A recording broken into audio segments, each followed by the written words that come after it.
Have you ever wondered why we spend our entire lives chasing something that doesn't even exist physically anymore? Something invisible, abstract, yet somehow it controls almost everything we do. We work for it, save it, borrow it, invest it. Sometimes we even lose sleep over it. But what is money really? Is it just paper, metal, or numbers glowing on a screen? Or is it something far more powerful? Something that defines who we are as a civilization? Historian Niall Ferguson, in his brilliant book, The Ascent of Money, says that money isn't just an invention, it's the foundation of human progress. It's the invisible thread that ties farmers to traders, empires to citizens, and connects the ancient world to the digital age. According to Ferguson, money is a story, one we all choose to believe in, and that shared belief is what keeps our entire world spinning. Long before coins, paper bills, or credit cards existed, people traded goods directly. A farmer might trade sheep for wheat, or a miner might offer salt in exchange for tools. But there was a problem. Barter only worked when both sides wanted exactly what the other had. That made trade slow, difficult, and unpredictable. So humans came up with something revolutionary, a universal symbol of trust, money. At first, it was pieces of metal, gold or silver coins stamped with the mark of a ruler. Then came paper, and later, digital money. But at its heart, every coin, every note, every online transaction is really a promise that others will believe it has value. Without that belief, without trust, money is just nothing. Then came Renaissance Florence, and with it, a family that would change the world, the Medicis. They weren't just art patrons or political figures, they were visionaries who reimagined money. They created banks, not just as places to store gold, but as engines of imagination. By turning trust into credit and credit into opportunity, they helped cities grow and trade expand.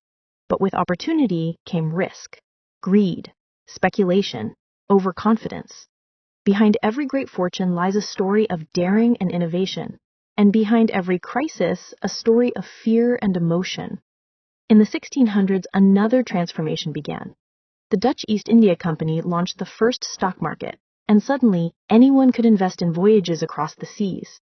It was the birth of capitalism. Money was no longer just metal or paper, it became an idea that could multiply itself. Financial markets became the DNA of modern society. They allowed risk and innovation and progress, but they also created bubbles and crashes. Because while markets are logical, people never are. And Ferguson reminds us of something most people forget.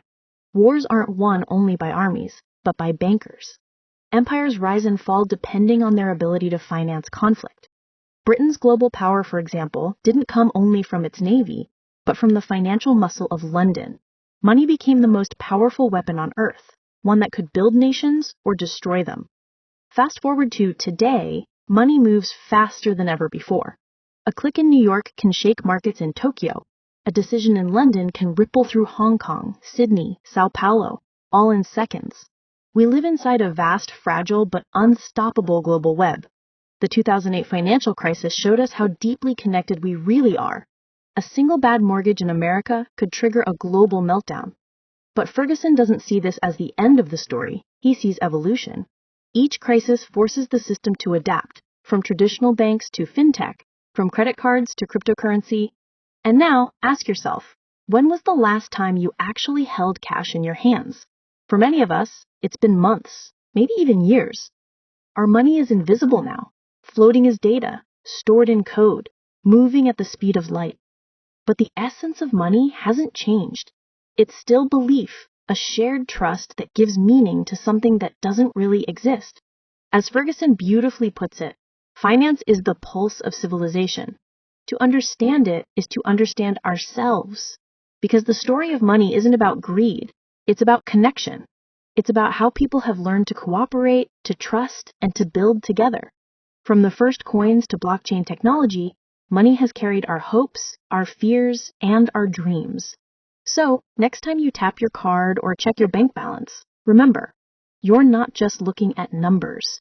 You're looking at the story of us, the story of humanity, the ascent of money.